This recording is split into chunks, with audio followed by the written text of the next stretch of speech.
as a wholesaler, when you first start, if you're just a one-trick pony, the amount of deals you can do is very limited.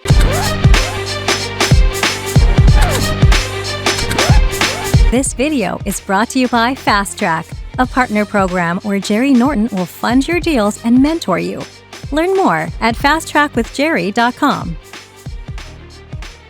Nathan, awesome to be here with you. Good. Thank you for taking time. You know, it's fun because I've gotten to really work with you and know you, but a lot of it's been on Zoom. Yeah. You know, isn't that amazing? I'm in Puerto Rico, you're in Utah, and we've been able to really do quite a bit of networking, and you've been helping me a lot with coaching on some of my mentoring program students. And so it's been fun to get to know you and watch your business grow. Appreciate it. You came through my coaching program a couple years ago, and you've just blown up the business. And I want to talk about how you've been able to scale.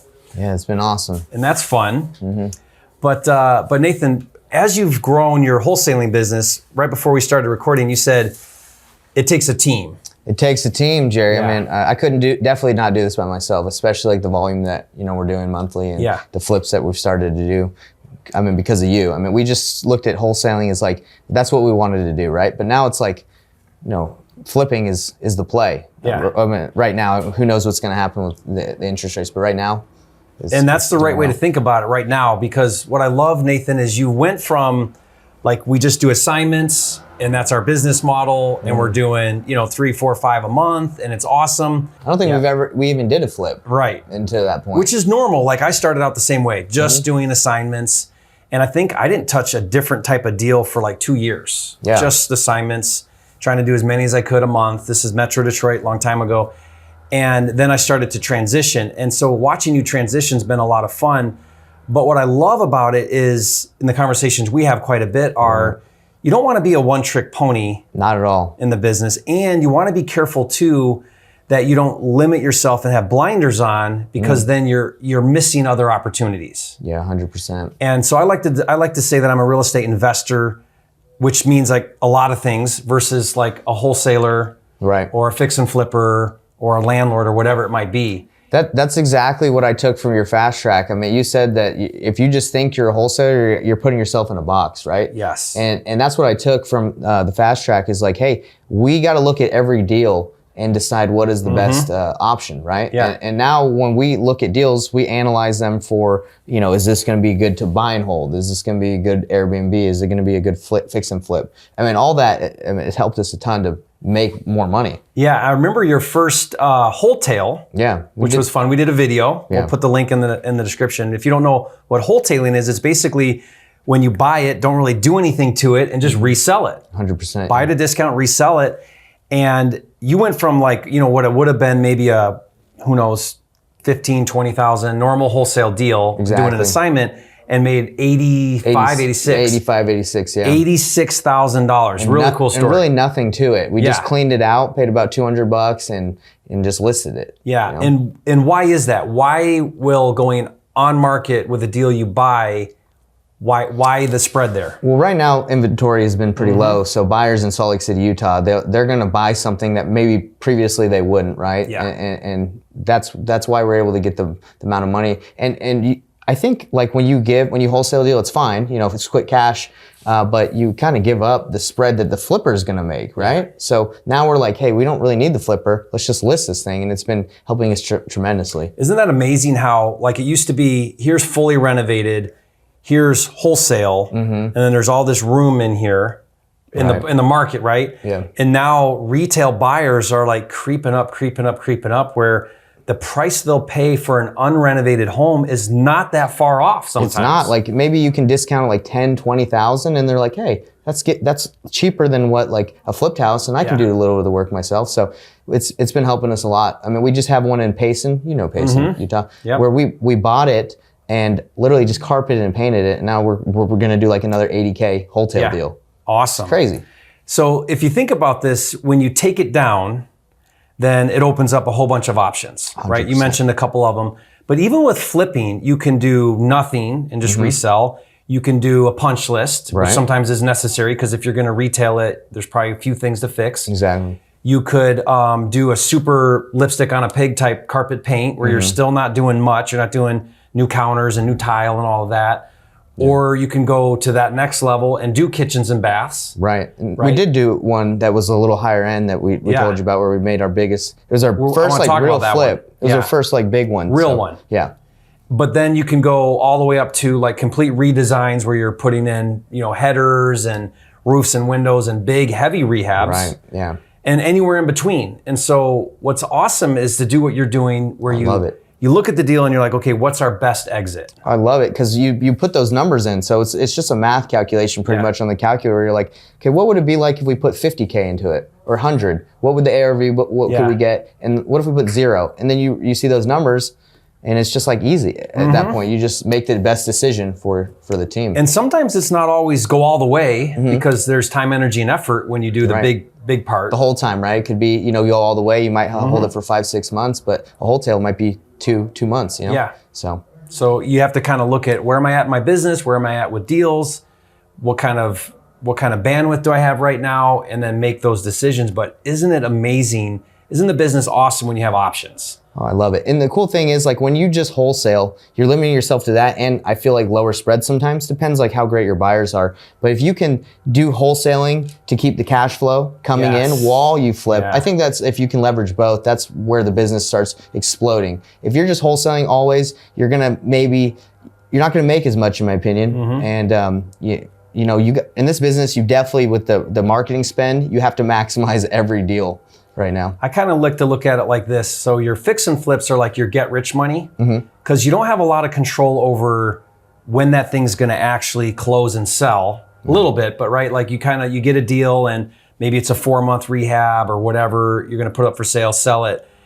And so those are like these big paychecks that come sporadically. Right. Ideally, you get that dialed in where they're every month, but you know, they kind of come and go, but they're these big spreads. But wholesaling is what I call your paycheck money. Keep the money coming in. It's your pay bills money. Yeah, for the marketing, because you don't want to stop your marketing if you're marketing heavy. I mean, one thing that's really helped our business too is implementing what you've said is like networking. We call it organic marketing, but that's like working with agents. Because if you can get deals without spending, that really helps your business be consistent. Big time. So we've been doing a lot of those too. Yeah, that's awesome. So then you get those hits every month on the wholesale deals. That pays your bills, pays your overhead, keeps your team going, right? And then those big flips. It can fund your payments on your big deals because you got carrying costs, and then you land that big deal, and that big deal comes in, and everyone's stoked. Yeah, it's just amazing. Pumped, yeah. So let's talk about that. You did this fix and flip deal, broke over 100,000, didn't it? Yeah, I think it was $145,000 profit. Right. The check was 197, which we didn't make that. Obviously, you got expenses, but when we got that check, we were like, this is awesome. This is cool. This is cool, yeah, for sure. So what was that like? You did a fix and flip. Let's talk the numbers high level. So your buy, rehab, and we got it at 275. Okay. I think we put in like 30, 25 to 30. So not that big a rehab. Really didn't, because we were able to get, I feel like the work we got was pretty reasonable. Yeah. We put a brand new deck on the front. The deck was kind of falling off in the front. And we put a brand new deck, carpet, paint, redid the kitchen. New cabinets or just counters or what? The cabinets are pretty new at that point. Just the countertops before were a little older. Did you paint them? Paint the cabinets? We didn't. Okay, just countertops. So I wouldn't say it was like this crazy rehab, but it was definitely more than we've ever done. And and it got more. We listed it for $490, and we got an offer at $515. The house was built in 1911. It was like old house. So they came back and they said, hey, there's some things. Cosmetically, you guys did a good job, but there were some issues. So we gave them a little bit of a deal. I think we ended up selling at $505. But so $15K above list price. And couldn't ask for a better deal though. No. Yeah. It was awesome. And end to end, how long did that deal take? From buy to resell? So this one was a little interesting because in order to get it, the seller wanted to stay in it for a month after we closed on it. So we gave him a post-possession. Okay. So we let him stay in there for a month. He moved all his stuff out. He had a lot of trash, so that took some time to clean it out. But I think end to end, maybe like 3 or 4 months. Yeah, so pretty fast. Yeah, it was pretty quick. Yeah. To make $145,000. Yeah, it was pretty dang nice, yeah. So this is the lesson, guys. Don't wholesale your home run deals. I guarantee you we would have made like less than half of 145 on our wholesale deal because they would have beat us up. Yeah. The sellers, the buyers, the flippers would have been like, look how trashy it is, or look at all this. But the thing that's been awesome for us too is just cleaning it out almost gets you like 10 or 15K more just to make it look nice. So I have this strategy it works really good with on market where there's a seller and the seller's really messy and like a hoarder. And then the agent doesn't really understand how to take good pictures. So bad lighting, crap everywhere. Ooh, people are like, and so it just looks terrible. And then you buy that, you get them out of there, and you just go in there and clean it out, and then take nice pictures with good lighting and put it back up for sale. You didn't do anything. But it looks like a brand new house. And you sell for $50,000, $60,000 more or whatever, you know. That's what we did with the Payson one. Like the old people were living in there, but you know, so it was old furniture and it just looked nasty. We just moved it out, cleaned it. We did carpet and paint, but it looks like a brand new house now, you know? Yeah, I think the thing that limits people, and tell me if this was for you, it was for me, is when you're doing wholesaling, you're not really doing a whole lot of cash management. Like you are a little bit on your marketing. Yeah. Because you got to constantly spend money on marketing. But it's not nearly the same as carrying debt. And as soon as you start to carry debt, it brings on like a whole nother level of anxiety. It really does. So, I mean, we've had to like, I guess you could say man up and be like, hey, this is the next level, you know, we got to do it. And luckily, you know, raising the money to do it, we've the hard money lenders, and you can find them anywhere. Yeah. But the private money, you know, I have a HELOC, a couple guys on my teams have HELOCs. We also have private money lenders that we're able to pull money from. So getting the money has been another step where back in the day, I wouldn't have felt as comfortable like asking people for money, but now I'm like, I know exactly, I run the numbers, feel confident. Like I can ask people and be like, hey, this is going to sell, your money's protected. Yeah. You know, so there's good equity, it's a good deal. Exactly. Lend me the money. And so raising capital is gotta be a priority. And that now, Nathan, will be like top priority for the rest of your career, right? Because you need more capital for bigger deals or more deals, and you're always looking for cheaper money. So raising money just never ends now. Yeah. Because even if you have really good money, you're gonna want cheaper money. Just get it as cheap as you can. Yeah. So learning how to raise money, making that a priority in your business is what's gonna allow you to just continue to grow. And you know me, I'm all about margin. So like moving up in the price points is where you start to get those spreads. For sure. And I told you this before, but your little packet and Flipster, that I used that exactly to meet with some people and take them through it when I asked them for private money. It was perfect. So thank you for that. You're welcome. Awesome, it's got kind of some of the tools the questions that are asked. I was like, they had a question. Let me check real quick with Jerry. And I read it. Nice. I'll put the link to that resource, but or you can go to getflipster.com to get Flipster. But that's really awesome. So raising capital now is a part of your business. Like you said, what most people don't realize is 80 to 90% of the money is really easy to get with hard money. Oh, like that. If you have a deal. Right. If it's not a deal, it's a different story. But if you have a good deal, they'll give you that money. Some lenders, if it's a great deal, they'll fund the whole thing. 100%. Yeah. And even the rehab costs. We've had one where they're like, hey, we'll even give you rehab money. Because they feel so confident with the deal. So. Yeah, because your spreads are good. Your equity's good in it. Yeah. So that's exciting. So do you have some new fix and flips on the horizon, or where's your mix right now? Well, still looking because don't rush into them. Like make them home run deals. Right. Yeah. Well, we did a creative financing deal that's working right now, where we worked out with the seller where he was a contractor. He just didn't have the money to fix it up. So I was like, hey, look, we'll give you some money down, put that towards the house, and we'll give you a higher asking price. You know, once you fix it up. So we got that going on in North Salt Lake. Yeah. But yeah, it's exciting to know that like. That's another exit strategy we can use, because as a wholesaler, when you first start, if you're just a one-trick pony, the amount of deals you can do is very limited. I mean, the people right now with Zillow and all the information on the internet, they literally just look at it and they're like, I want that price. So like if you're going to get a wholesale deal and that's all you know how to do, their options are limited, I feel like. I mean, compared to like flipping, creative financing, all that stuff. And the assignment is the lowest paying technique. Yeah, because you have to add in the spread that the flipper wants to make. So if you take that spread the flipper needs to make out of it, there's more room. There's way more room. Yeah, and it's been awesome. Good. What would you say for somebody listening? I know you're doing quite a bit of coaching and helping people.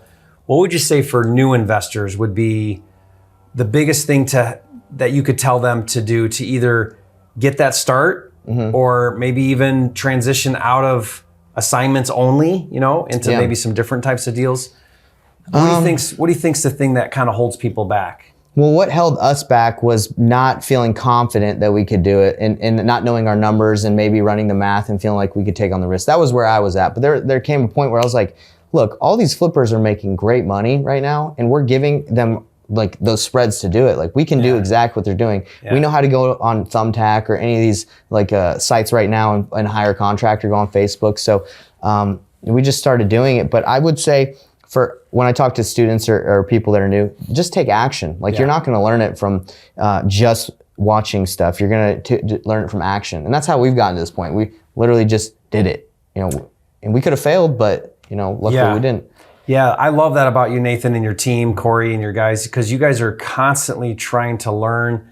I've never seen someone who's takes education as serious as you do and taking action. Appreciate it. And that's really what this is all about. Like, it's not just we're here at a conference. It's not just go learn some cool thing. Like, do it. Literally, I mean, I've been to conferences where it's like your mind gets blown and you go back and you're like, I don't know. Yeah. I learned so much, but now when I go to conferences, like, what's the 1 or 2 things I can implement from this conference, right? That I can do Monday when I get home. Yeah. And that's what I got from going to Fast Track. I mean, it's like 2 days of this, like all this information. I was like, what can I learn from, this experience? And the one thing you helped us out with a ton was me and Corey, we're business partners, right? And you said sometimes a business partner's 1 + 1 can equal 1. And that was us. We were 1 + 1 equaling 1. But now it's like 1 + 1 equals, I would say 50 or 100, right? Now, I mean, I'm saying that might be too much, but we definitely, we're doing our own leveraging your expertise. Yeah. So I remember talking to you because like both of you would go on appointments sometimes or whatever.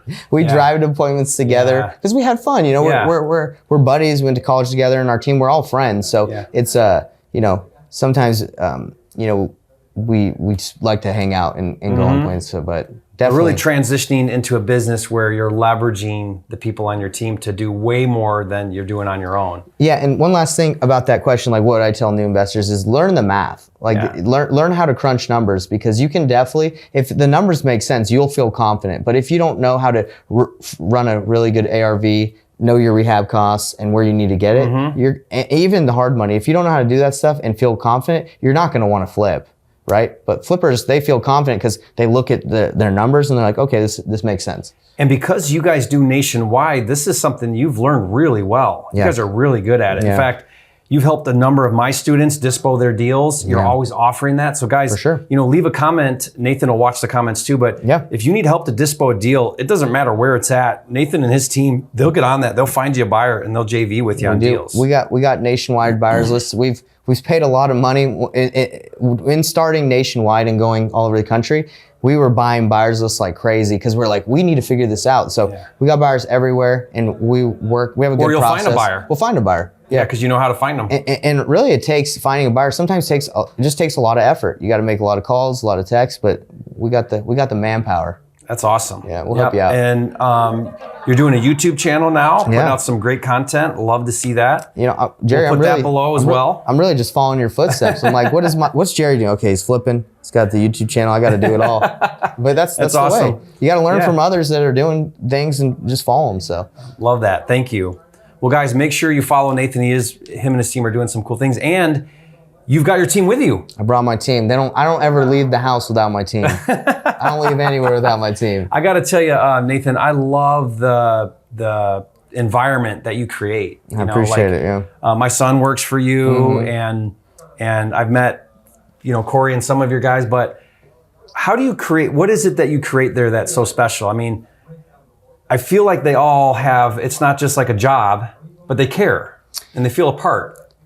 So what are you doing there that's different? I don't know if this is correct, right? But I try to act like this isn't just me. This isn't my business. Like, we're building something together. I'm trying to create something where, like, a lot of them might think like, other people might think I'm just working for someone, but I'm trying to create like a legacy for all of us, right? Like, let's build something where we're not just wholesaling. We're fixing, flipping. Maybe we might go into commercial. Like, let's build this together. And if any of them leave, right? Yeah. I'm not going to be upset. I'm going to say, hey guys, like, I'm glad you learned from, what we have here. Go do your own thing, but I want them to succeed. So that might be the environment where it's like, hey, this is us, not just me. Well, it's interesting because if you're a good visionary, Nathan, then the right people will see your vision and they're going to want to be a part of that. And so if you're sharing a vision of, hey guys, we're going places, you want to attach to this train because it's going places. I don't know when we'll get there, but we're going somewhere. And people will feel that though. People want to be part of something special. And even if it's not special now, if they believe it's going to be special, they'll help make it special. They'll do the work. And I think that's it hits the nail on the head. Like, we're trying to build something special, and I want them to be a part of it. So you love your team, and you brought your team, and we want to show some love to your team. Show some love to the team. Let's bring them in here. Hey, come on, team, guys. Come on in Let's here, come brothers. on in here. Get in the shot. We got an Airbnb. We're all staying together. We're gonna have some fun this weekend. Okay. Living legend. There we go. Tell us who everybody is, Nathan. All right, right here we got Corey Roysum, business partner, went to college together. Big helper. He's the rock of the business. You know, sometimes this is my, this is me. I'm like the roller coaster. I'm up highs and lows. I ask Corey, I'm like, Corey, you worried about this? He's like, I ain't never worried. We got to keep it going. We call him the Roysum Rock. That's right. Corey Roysum. Love it. Objective look on everything. Sean Hayes, acquisitions guy, helps us with leads management, and he helps me with the coaching. He's the funniest guy you'll ever meet. Awesome. Pleasure to be here. And And he's Puerto Rican, can't you tell? Puerto Rican, half Puerto Rican. Para mi gente, mi boricua, gracias. Okay. And yeah, he knows what he's doing. So I love him because he just works super hard, and he just loves everybody. He's a super. I'll tell one thing real quick about him. He was gonna come work with me door-to-door sales like 6 years ago when I was doing door-to-door. Yeah. And he didn't come because something came up. But I said, oh man, dude, I paid for your ticket to come out here already. He's like, I'll pay you back. And he paid me back. Most people don't pay you back. So I said, I got to hire him. Some high character there. Yeah, so he paid me back, and that's why I hired him. I said, this guy, he's legit. Awesome. I forgot about that story. Thank you. Yeah, man, you're the man. And then we got my boy Eric Goodell. Man, this guy's a workhorse. And, you know, nobody, the buyers, he works with the buyers in Dispo. Okay. Nobody can shake him. If they're like trying to like negotiate a deal with him, he stays strong. closes He it. started flipping. He's like, nah, I'm not this as is a nice. good deal. He's not as nice, right? Like he just says it how it is, and you know if they don't like it, he'll find Too another bad. buyer. Yeah. Love that. So you say, this is our number. We're going to make $30,000. If you don't like that, then we got other buyers. Tell me right now. Ideally. Yeah, right. That's It awesome. depends if there's only one buyer that wants it. That's the only buyer. Doesn't Yeah. matter. He doesn't know. But yeah, this is a team, and couldn't do it without him. And I think that's something people need to know is if you want to scale your business, you're not going to scale a wholesaling, flipping, fix like all that by yourself. You got to have a sick team. No, but behind it's not this massive operation, right? You're not like this big building full of people. It's a small group of you guys, and you're out there doing deals every single month. I mean, Yeah, and we're having fun. and you're having fun. We're having a great time. If you're not having fun, then what's the point, right? Yeah. I mean, the money wears out real fast. I mean, I could go work at Costco and just not worry about anything. But it's fun to build something. That's what we're doing. So, thanks for having the team, showing them some love out here. All right, Yeah, thanks for having me. guys, leave a comment. These guys are flipping geniuses. Leave a comment and say, Nathan, you and your team, you guys are flipping geniuses. And if you want to reach out to the team, hit us up. I'm sure you'll put a link in there. Yep, we'll put your YouTube channel and That'll be good. YouTube. And if you comment or reach out to me through there, I got some links, and we'll help you dispo. And I want to be just like you, Jerry. I want to give value to people. Yeah. I want to help people out. So that's my goal. And the YouTube channel is just give value, help out as many people as I can. That's awesome. All right, thanks guys for joining us on this video. We'll see you on the next video. Later.